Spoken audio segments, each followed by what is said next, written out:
Hello and welcome to our latest episode of What in the World is Dyscalculia. And I swear one of these days I'm going to figure out how to put a music bed at the front of this podcast. If you happen to know how to do that, you can email me and let me know, and then I can figure that out. I'm Dr. Honora Wall, and I'm the host of our podcast, which is presented by EduCalc Learning. You can visit educalclearning.com for more information about the products, materials, and training we offer for dyscalculia, the math learning disability. And we have a lot of information both for teachers, parents, and students, and we're adding to that website all the time. You can also check out www.thedtri.org for updates on the Dyscalculia Training and Research Institute. But today I want to take this podcast and do a deep dive into one of the accommodations I love to talk about, which is separating the topics on an assessment. So this one is going to be definitely geared for the educators who are listening, but for parents or students, this might help you advocate for this type of accommodation and give you some of the reasons why this is very important for students with the math learning disability. And also for any kind of neurodivergence. If students have ADHD or high functioning autism, executive function or processing speed issues, or sometimes with dysgraphia or dyslexia, there are a number of reasons why we want to break down our assessments into topic-specific areas so that our students can really focus on one or two things at a time without being overwhelmed. When our students get overwhelmed with too much information, the brain gets mentally exhausted. It's not just the confusion of having too many things to keep straight. It's literally a drain on our mental energy, on our reserves. It's very difficult and overwhelms our cognitive load. And these are the things that make those little mistakes happen. If you happen to be the kind of grader who's taking half points off here, there, and everywhere, thank you for giving the half points where the work is correct. But if you're having to take off a lot of those half points, that's a sign that your student is either struggling with too much information, just like if you were carrying too many things at once and you dropped a couple of things. If you had put some of them down, you'd be able to carry them all without dropping any. Or you might have a student who is having issues with visual spatial things and some of the details are getting away from them, but it's a sign that they're becoming overwhelmed when they're making lots of little mistakes. This topic came up for me because I was just working with a student in an Algebra 2 course, and this student does not have a diagnosed learning disability. She just came to me as a struggling math student. She may have something that is not diagnosed, but I will keep my armchair diagnosis to myself and we'll just talk about this assessment. Now, my student had missed a few days of class and she has to retake the assessment when she goes back to school. We met last week to talk about the notes from class, go over the information, thinking that she would take that test the next day. Well, as happens quite frequently, totally normal, the test got pushed to a different day, and luckily for us, we had time to have a second tutoring session. So that was great. We could really cover what we had previously talked about, see how much she remembered, how much still made sense, and kind of focus on the things that were left. Well, this is where an accommodation would have been great because this test covered graphing parabolas in standard form, vertex form, intercept form, converting between standard form, vertex form and intercept form and standard form, and writing the equation of a parabola just having three different points along that parabola. Now I know that the teacher was thinking, okay, this all makes sense to go on one assessment because all of it involves axis of symmetry, vertex, y-intercept. So having the same work to do seems like it should all go on the same assessment. Now the issue, of course, and the reason why I advocate for separating assessments by topic is this. If you teach higher level math, you understand what I just said. If you don't teach higher level math regularly, then you don't know what I'm talking about. Standard form, vertex form, parabola. By the time I got to axis of symmetry, you probably had some of that math PTSD. Your stomach is tying up in a knot. You're not sure what this stuff was. You had heard of a vertex before, but vertex form and conversion, and you've checked out. So knowing that axis of symmetry, vertex, and y-intercept are your important tools that can be used for all these different problems only works if you are so familiar with the content that those words make sense, what they look like on a graph makes sense, how you find them in an equation makes sense, and then how you manipulate them makes sense. As teachers, that makes sense. We know what all of that vocab means and that work is that needs to be done. But our students are learning. I'm going to say that again for the people in the back. Our students are learning. One more time, just in case it didn't really sink in. Our students do not know. They are just learning this information. They do not have the level of comfort with this vocabulary. They do not have the repeated experience of working with this vocabulary, with numbers, and using these equations. They do not have the repetition to form in their mind a vision of what in the world I'm talking about. For the listeners who teach higher level math, the minute I said a parabola, an axis of symmetry, they were already forming what that looks like in their mind. They were thinking about the letter U, they were thinking about where the vertex goes versus the y-intercept. They knew exactly what that looked like in an equation, and they understood the different forms I was talking about. That comes from repeated exposure. And by definition, our students do not have that repeated exposure. That's why they're in our class. That's our job. We're introducing them to these concepts. Now, my student was very overwhelmed during both of our sessions. She was getting better.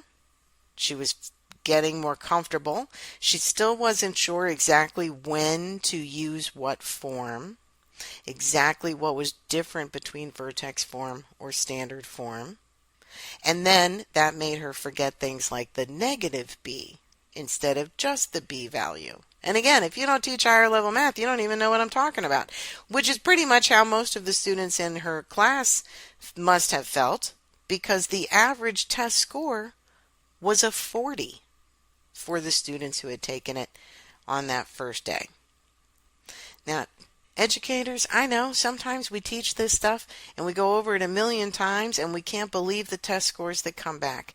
And it's very demoralizing, it's upsetting, it's aggravating, and we're not sure what happened. And we have a pacing chart we're supposed to keep going so we can hit all our standards before the end of the year.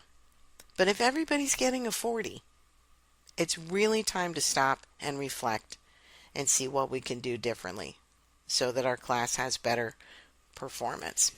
Now, there's a million reasons why students might have bombed a test as an entire class. But I will say one potential reason is that there were just too many different topics on this assessment. From the student point of view, the students had a really hard time. Obviously, I'm sure my student is reflective of her classmates, feeling comfortable and feeling masterful, knowing what they were looking at and when to use these different tools. Now, I'm talking about an Algebra 2 class, but that feeling of confusion and having too many tools and not knowing when to use them or how to use them, that is going to be true for every single one of our classes. Even if you are teaching addition and subtraction, for you, it is comfortable and familiar. And for your students, it is brand new.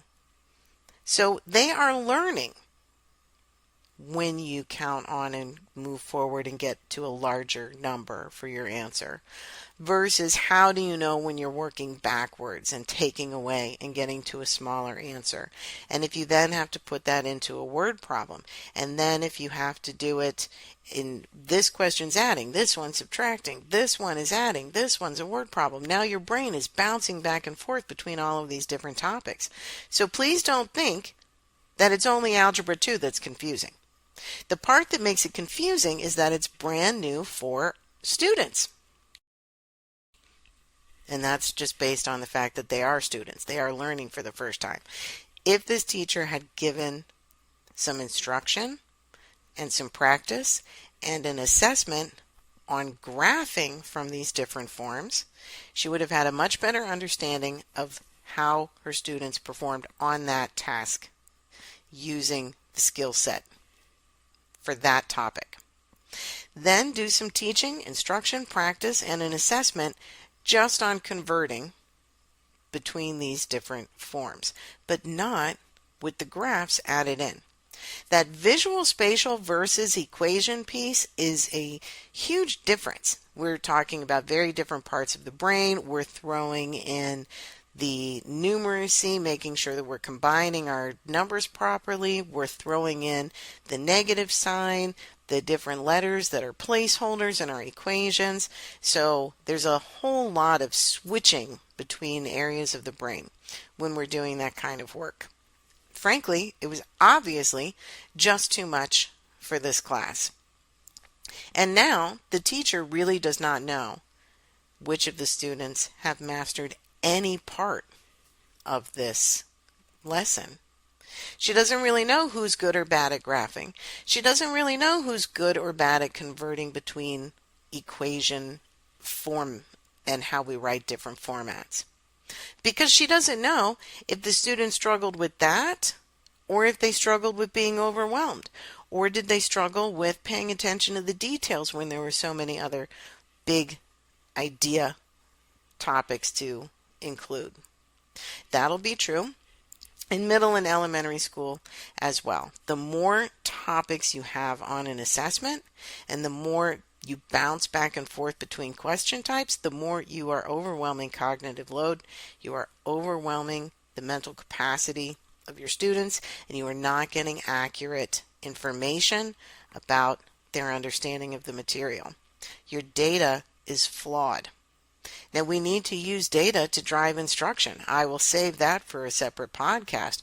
But we cannot use data to drive instruction if we have bad data. Our results are only as good as the information we're using to analyze results. If you want to know how your students are truly doing, you need to separate those topics. You need to either give one topic per assessment, or you at the very least need to separate 3 to 5 questions that are just adding, then 3 to 5 questions that are just subtraction, then 3 to 5 questions that are just word problems. And now you can see from those results where your students had mastery and where they did not. Now, of course, this podcast is about people who, in addition to all of everything I just said, which is true for every student, they also have a math learning disability that makes their parietal lobe lose math information over time. So all of that we've talked about, plus having to remember basic facts, plus remembering steps and procedures, plus remembering out of all these different forms in their head, which one happens to be called vertex form, which one happens to be called standard form, and how do you know the difference? That extra added piece is why the accommodations are crucial. So, calculator use, worked example, reference sheet that says vertex form and has that equation, standard form has that equation, so that they can say, oh yes, yes, yes, now I know what I'm doing. That's how I need to write it. Let me go find out where those numbers come from now. That's the kind of accommodation we're looking for. Now, teachers, sometimes you're going to have to make your own assessments if you're going to use this accommodation, because you might be using a math program or a textbook or a computer-based or online program that is not separating by topic. And you're going to have to step in. I hate for us to have to do more work. We're already working hard all day, but truly that's the only way we're going to know where our students are hearing and understanding what we're saying and recalling information in the right way. If you have students who have dyscalculia, you have got to use this accommodation where you are separating topics on these assessments. It's the only way they're going to know exactly what they need to do and do or do not.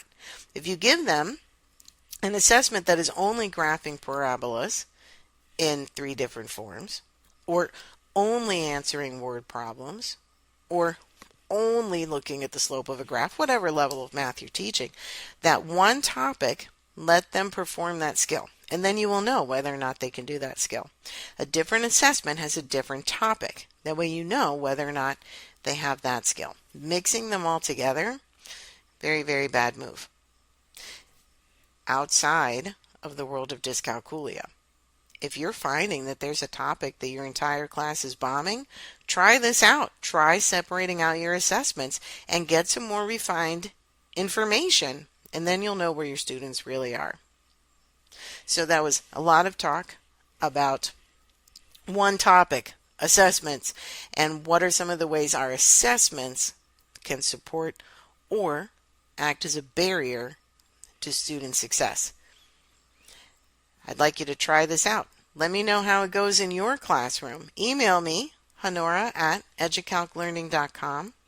Find EduCalc Learning on Facebook or on LinkedIn and message me through there. And let me know what happens in your classroom or with your students.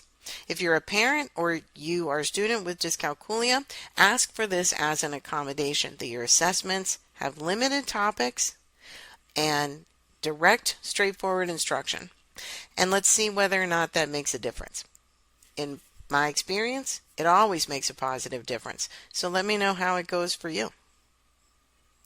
I'm Dr. Honora Wall with EduCalc Learning, and I thank you for being a part of the What in the World is Dyscalculia podcast. Thanks for listening.